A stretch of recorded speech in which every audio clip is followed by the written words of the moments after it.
Record? Okay, we are live. I am so excited to be part of today. You guys, this is surprise, a live recording where I am actually relaunching my podcast, and I get to do it with a friend today. So, you guys, I am so excited to be able to share this with one of my dear friends that she and I have been getting to know each other over the last year, and I still haven't got to know even a portion of this powerhouse friend of mine. But today, we are going to dig into her story, and I think it's going to inspire you guys.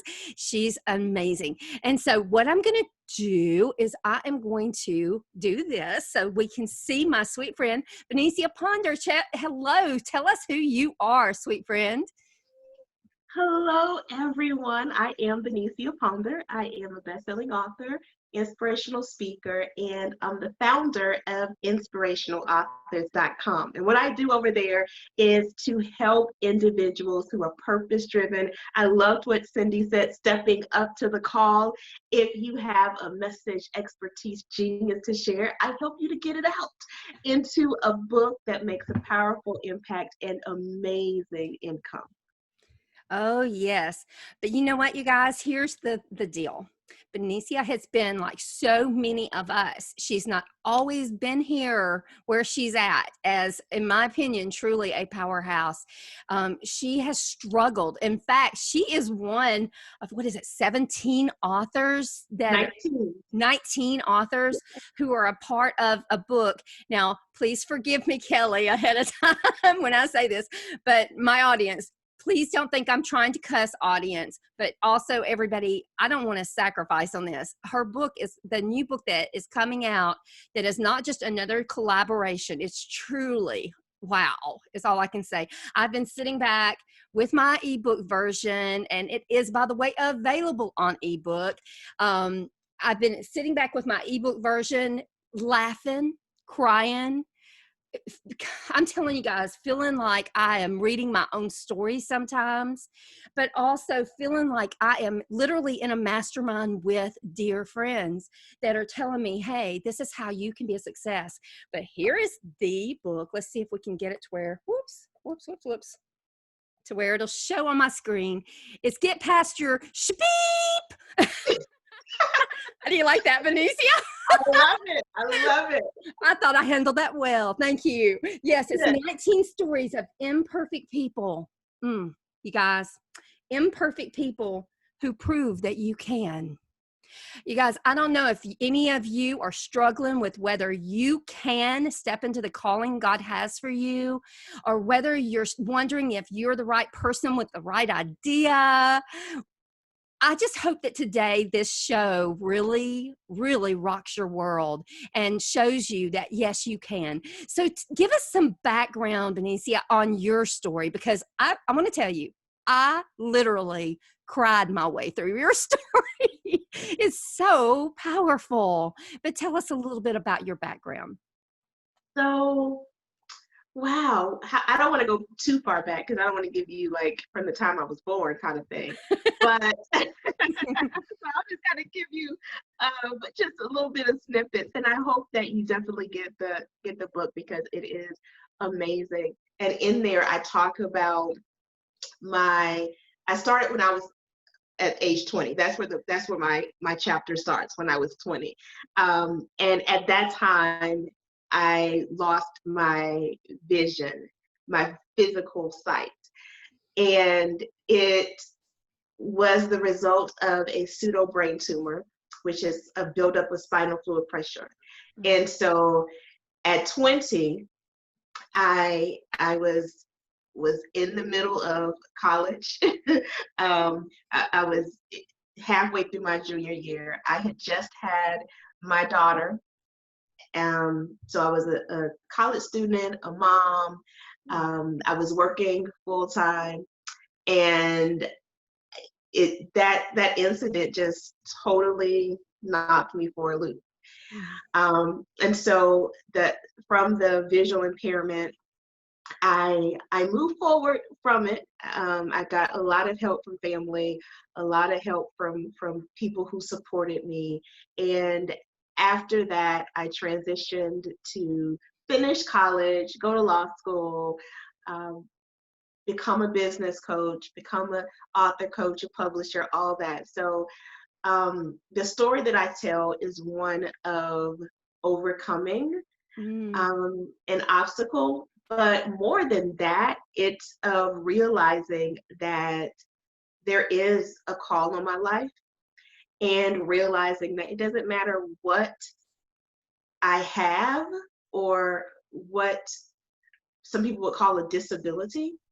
God has given me that purpose and I can still fulfill it. Oh, I love this.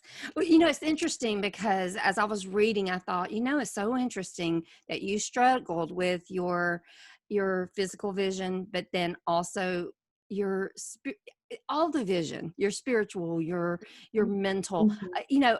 And what I love is it is a story of overcoming because you didn't just um overcome and get happy about it. You actually and I think that sometimes that's where people misunderstand Yeah, yeah. being a Christian. It's not just about being happy with it. It is about that positioning we have as overcomers to overcome whatever comes our way. And there are, if you haven't overcome something, and I know that there are many that would say, "Wait, Cindy, I'm not an overcomer with this." Well, your story's not over. That would be my answer to you, because the story is your Mhm. ending is as an overcomer. It's your identity of who you are. So this was really like a hit against you with your physical vision and your vision of even who you were and what you were here for, what you could do. Is so wow. Yeah, you know what? I love that you said that, Cindy, because that is so true. I looking back, you know how you always say hindsight is 2020, but looking back over that time and the years that followed, I can see that the biggest hit wasn't to my physical sight because even with the uh, the limited vision or physical sight. And literally, when I say visual impairment, I cannot see clearly more than a few inches in front of my face. Like I have to really Wow. be this close to something in Yeah. order to see it. And even then, I still use magnifiers. I still blow things up really, really big to be able to see them. And I honestly, the physical impact to my eyesight wasn't as detrimental as the spiritual and the emotional impact that you Yeah. talked about, because I still felt like, hey, I can do whatever I want to do. I can still move forward. I, like I said, I finished law school. I passed the bar exam. Huge. I started Huge. to do a lot of stuff. I worked with clients. Yeah. But as I look back over the time, all those years, and it's been 22 years. My daughter was 6 months when it happened, and she turned 22 in June. It's happened to me, and every day I've lived with that visual impairment. And so it's been something that I've had to adjust to, but I've also seen that I allow, especially, and I didn't realize this until I look back on it. Okay, I didn't realize this, but it was the fact that who I saw myself as shifted, and so instead of seeing myself as, hey, I'm just brilliant Benicia, I could do whatever I want, all this, I tended to overcompensate. I tended to do more and to go further just to prove to everybody that I was still good enough. And so I Wow. tended to go for even bigger achievements. I tend to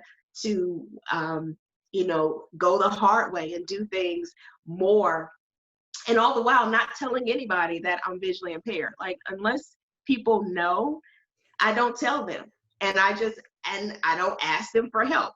I've started to do that more lately, but in the beginning I didn't. I just went along and suffered through it so I could portray to everyone else, Mhm. all together. Um, and I really wish that I would have sat with it a little bit more to realize that um, the thing I was going through didn't necessarily define me, and I didn't have anything to prove. I was still good enough. I was still just Benecia, you know. So yeah. You know what? I think that that is the story of most of us. Most of Mhm. us, and I have to say, I like achievement. It is one of my babies. I'm that girl. I mean, I just recently, I had to do a shout out for myself because I'm so proud that I'm sitting on a 4.0 in my master's program. That's you know, that is a lot. That is a lot to explain the circles under my eyes in case anybody wonders at times. And then there's makeup to cover up. Hello. But the thing is, I have to really, when I'm with the people that are closest to me, and because I'm in accountability, that is what keeps me on target, Mhm. to not get lost in this lie of achievement. That is not my identity. That may be a great accomplishment that comes with just the values I have, but it doesn't define me as a person. That alone comes back from God, and we can get in so much of a trap. And again, I think accomplishment can become some of our shabby. you know Absolutely. Absolutely. Yes. but then, Yes. the stories we tell ourselves too, I think they drag us around. And people may not even realize that we need help, or that we are struggling in one area because they see achievement in another area, or they see, I mean, man, I'm thinking of you as a mom there, going to law school, sitting for your bar. Wow is all I can say. And all the meanwhile, you're going through the struggle that no one really can even know because they haven't got into in there to understand that. So tell me how this actually drug you down. Like, if you had to look back and say, I wish I'd known this about this, so that to get past the shabib, Mhm. Mhm. if what is it that you would want for someone to really, really know today? Yeah, I think when we think about getting past it, I'll say it, whatever it is for you, right? When we think about getting past it, um, a lot of people think that getting past it means that you don't think about it anymore, or that everything is all good, or now everything is solved. I'm healed. I Yeah. have perfect credit. I have the man of my dreams. I have lost the weight. Whatever it is for you, whatever that thing is for you, when you think, okay, now I've gotten past it, they think that, oh, that's over. I don't struggle with that anymore. Hmm. But the truth of the matter is, I think getting past whatever it is in your life that you're trying to get past is not necessarily getting rid of that thing, but realizing that that thing is okay. Right? That Yes. that thing is fine. You don't have to hide it. You don't have to be ashamed of it. You don't have to worry that people are going to judge you, because they will. They'll judge you no matter what. But when you get past it, you get past the emotional and spiritual turmoil that you put yourself in because of it. And you learn that whatever it is, it perfectly positions you to be who God created you to be and to serve those people that you are called to serve. One of my biggest regrets during that early period is that I hid my visual impairment, that I did not tell people about it, that I did not I'm not trying to say wave it as a banner, but I did not share that part of me because I was doing two big things. First, I was telling God that I thought he was wrong for giving me or for allowing this. However you think about it, because some people say, oh, God doesn't cause these things. And you know what? He allows it, right? Right. So I was telling him God, I don't trust you enough to know what's best for my life. I think you made a mistake. And then the second thing I was doing was diminishing not only who God had created me to be in that moment, but I was preventing myself from being able to help other people who might be in similar situations, and they need to hear what I'm going through. They need to know that they're not alone. And so when we talk about getting past it, getting past the blocks that you put up around yourself, the barriers that you put around yourself, to say, hey, I have to not let anybody know that I'm dealing with this, to not let anyone know that I'm not so perfect, because what how you are, exactly how you are, is what God is using. Mhm. That's what God wants to use. And so I had to realize that God wanted to use me as a visually impaired person. And he wanted to use me in a way that could show others, hey, whatever your ability or disability or whatever that is, you can still accomplish great things.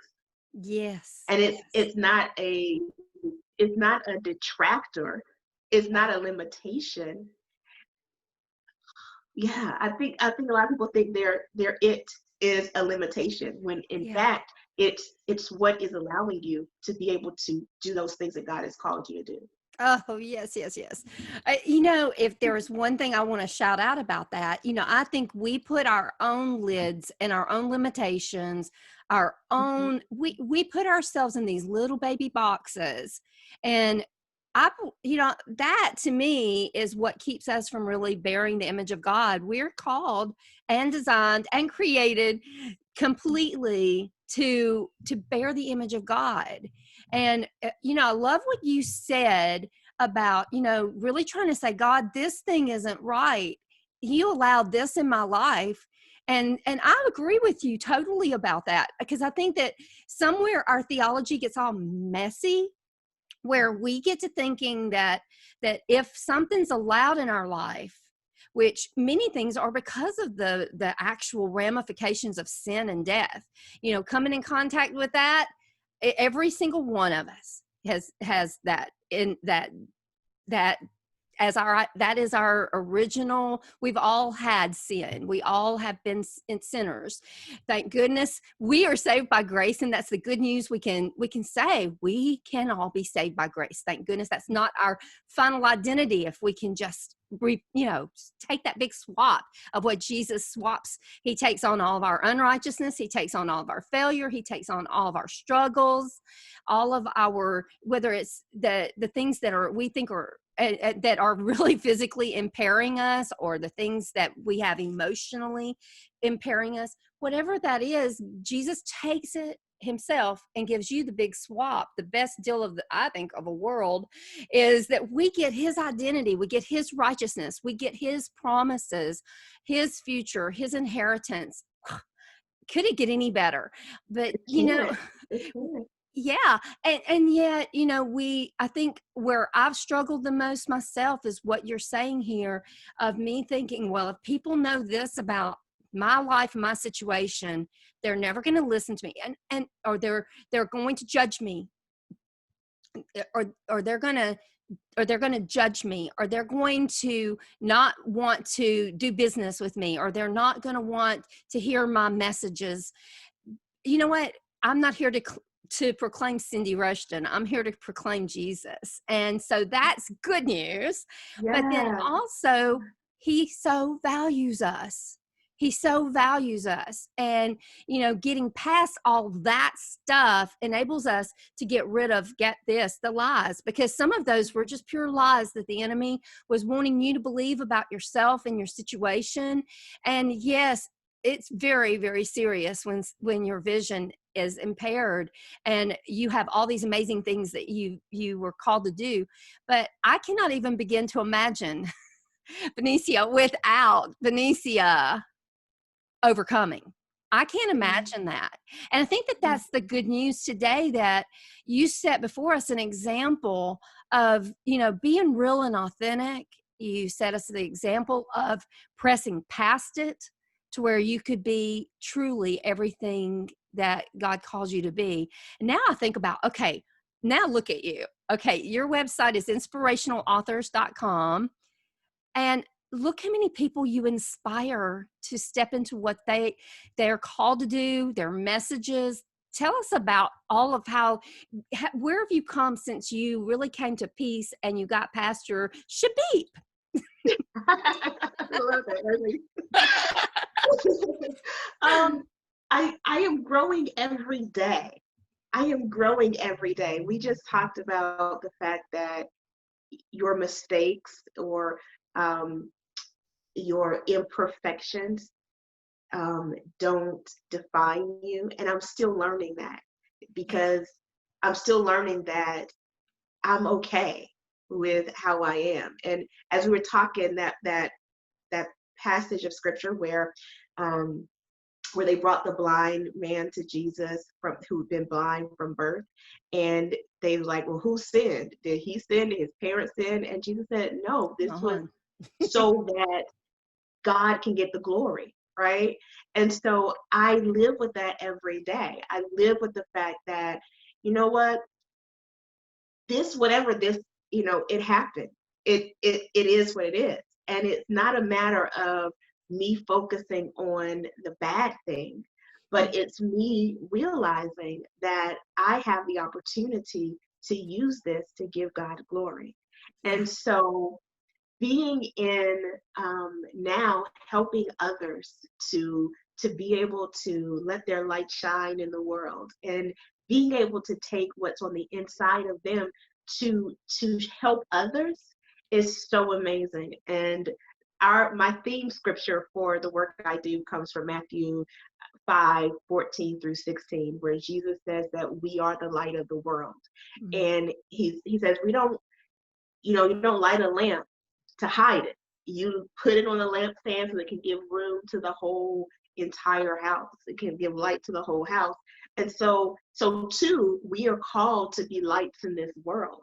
Mhm. And he wants us to let our light shine. And it is my pleasure, my privilege to be able to do that with people every single day, to be that light switch flipper. I get to turn Ooh. on the light, help you to let your light shine. And so I do that by writing and editing and publishing and teaching and speaking and doing all those kind of things. But at the end of the day, it's all about helping individuals to let their light shine in this world.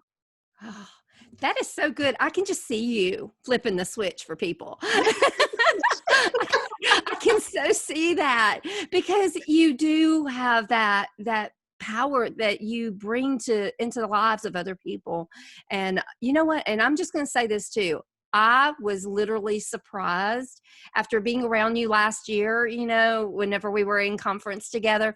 I was really surprised that that was your story. I had no Mhm. idea.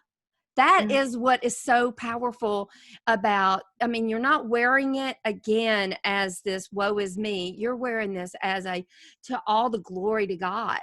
And I just think that is where it's just powerful. Okay, so one of my favorite things I love asking authors, and by the way, you guys, I do want to give a shout out. This is the new book that she is a part of. It's Get Past Your, I'm saying, shabeep. Okay. This is the book that has 19 authors. Don't now let me just say this. Sometimes you see a collaboration and you go, they're not as well done as they should be. But let me tell you that this book is so powerful. You can tell that it's so many of my powerful friends that are a part of it, but their messages are so cohesive because there is such a power in the fact that your stuff, whatever your shabeep is, doesn't have to hold you back from what you are called to do. And I just really want to just reiterate that again. You want to grab this book. I'm serious. I have sat there and I've cried. I've laughed. I felt like literally I've been in a mastermind retreat with the sweet friends because I know many of their stories. And some of this I did not know because this is the shabeep that people don't always talk about. And I think we do a disservice, and this is where I kind of want to go with this, Benicia.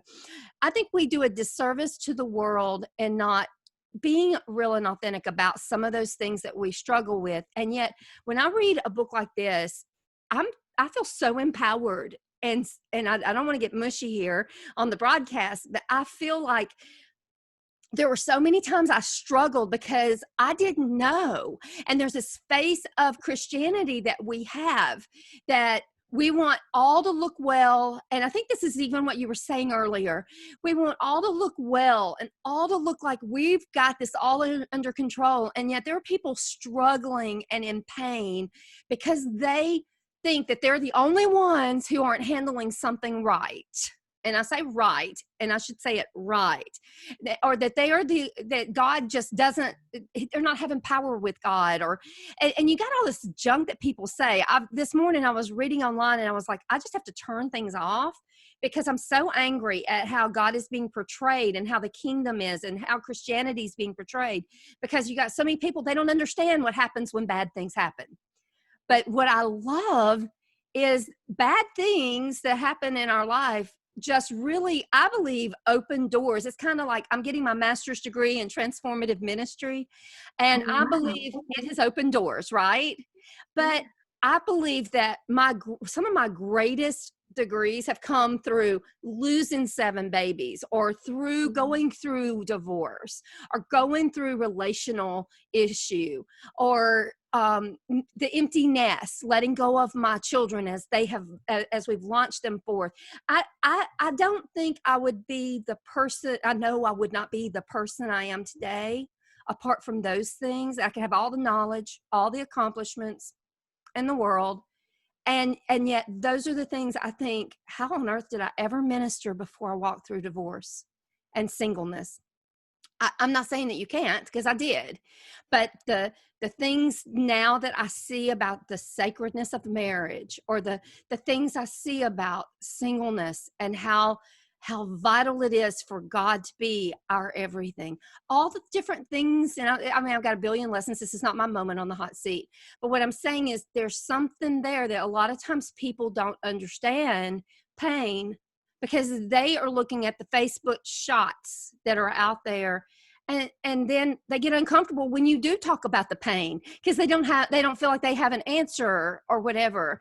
And so I just want to tap into this a little deeper with you, because I feel like you have some wisdom there of how can people really like come alongside of you when you struggle and help you, but also how can you help them or help others that maybe don't know, that you're going through what you're going through, that they need to see that, because, and I hope I'm making sense, because they're going through tough times. And if they don't ever see, they don't know that you go through things like this too. And they just feel like, they discredit it. They just push it aside, and they have no idea that you do care, that you have walked through these things. And I hope that makes sense what I'm asking, because, I think that somewhat there's this disconnect that keeps us almost isolated and as prey for the enemy. Don't you think? Absolutely. I think that is the enemy's best strategy, is to make you think that you are the only one dealing with something, to Yeah. make you think that no one else will understand. That's his biggest strategy, to keep you isolated and alone.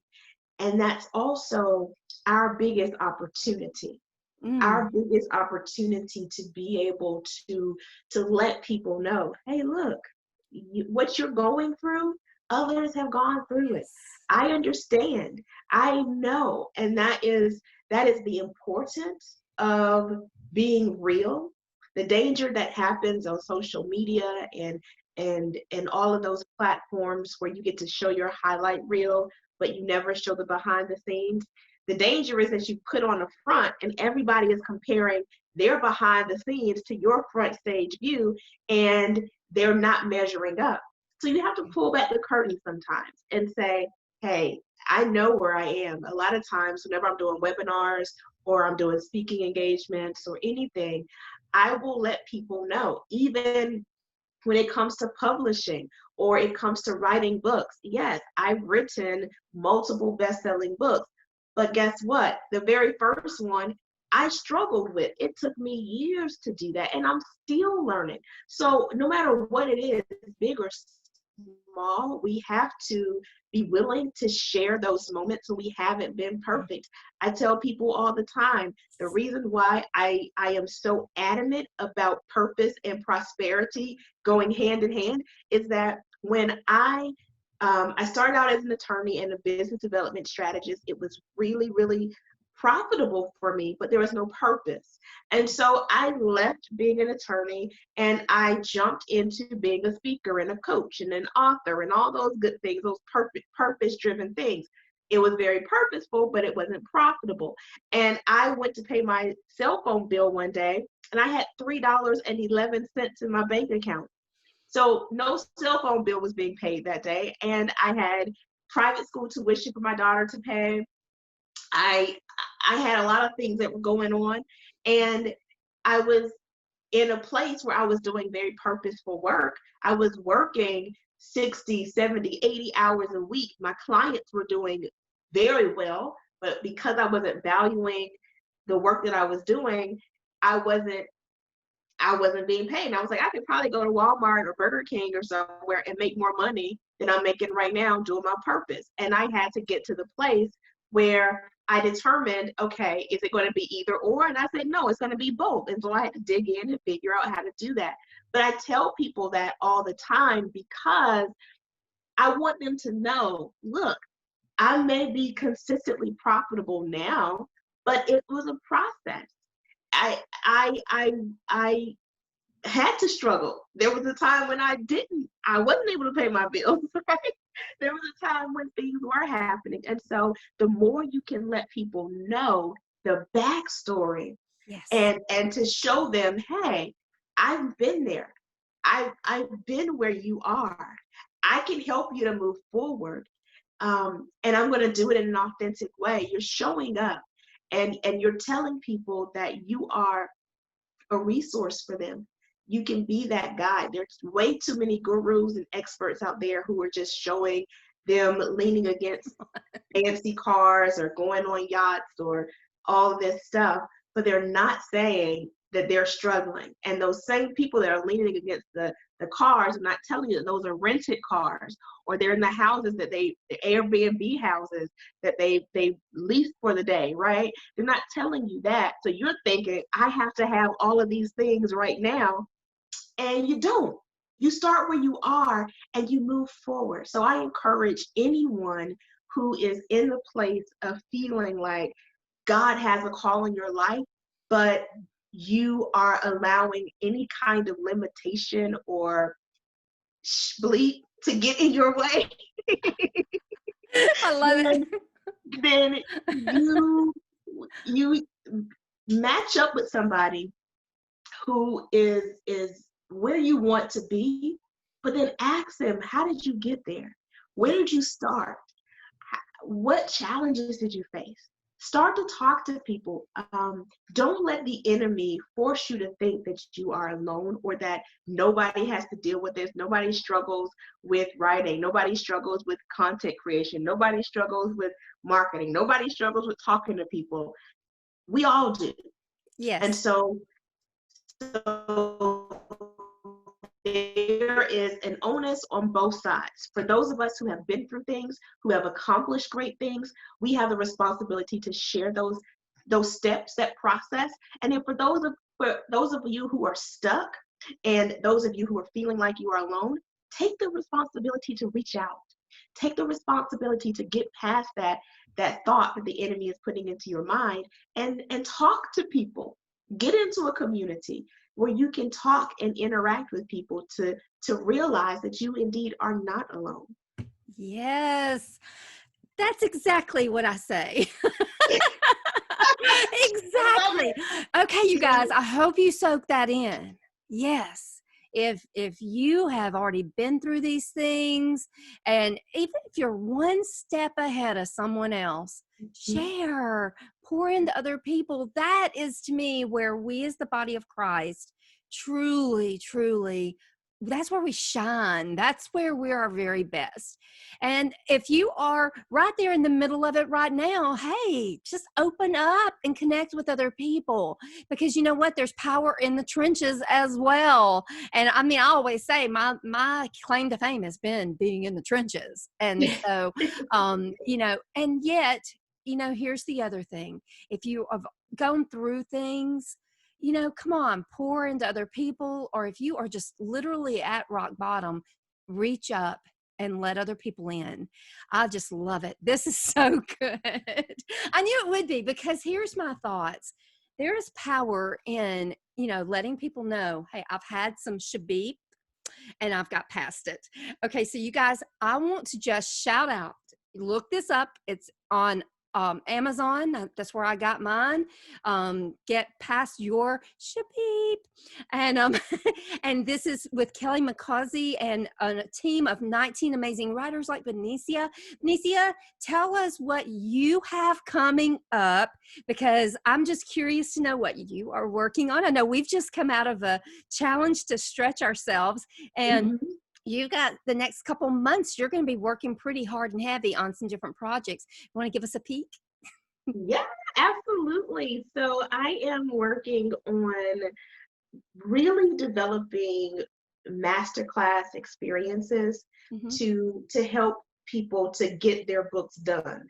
Um, Not just, oh, I'm going to do a training. No, we're going to be in the trenches, as you said, together, getting it done. And so I have a couple of masterclass experiences coming up.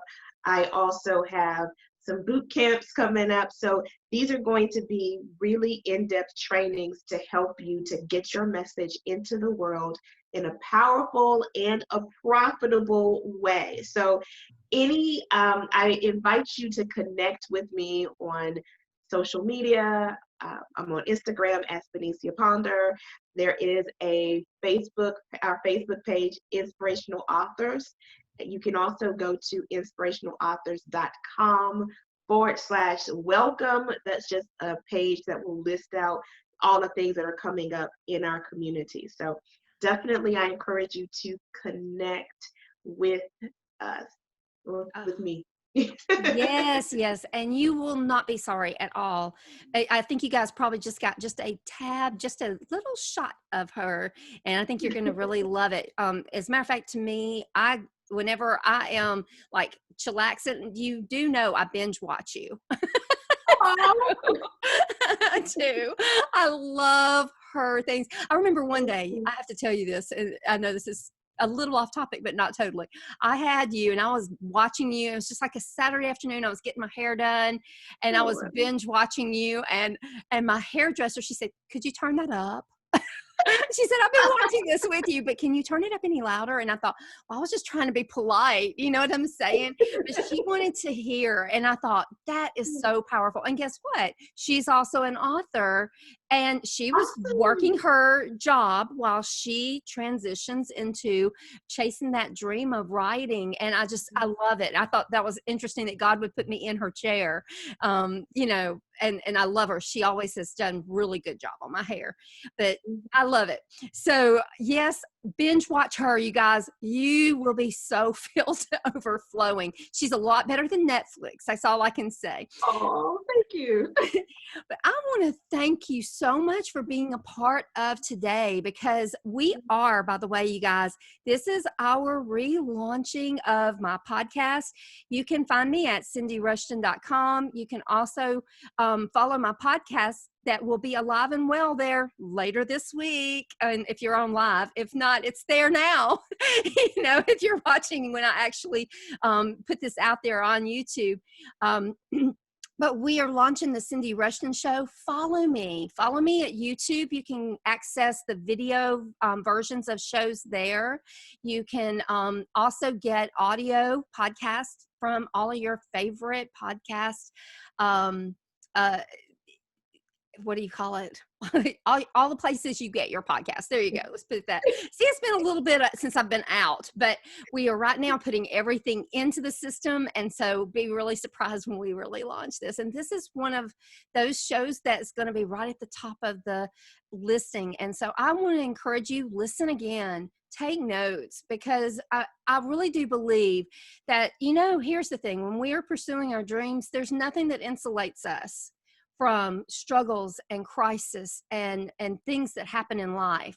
However, there is something that promises that we will have hope, that we will be able to fulfill our calling, that finishes the good work that's been started in us. And that's our Jesus Christ. And Holy Spirit is right there on deposit to tap into him and let him loose to do the great things in our life. And so I just want to thank you guys for being a part of it as well. Share us.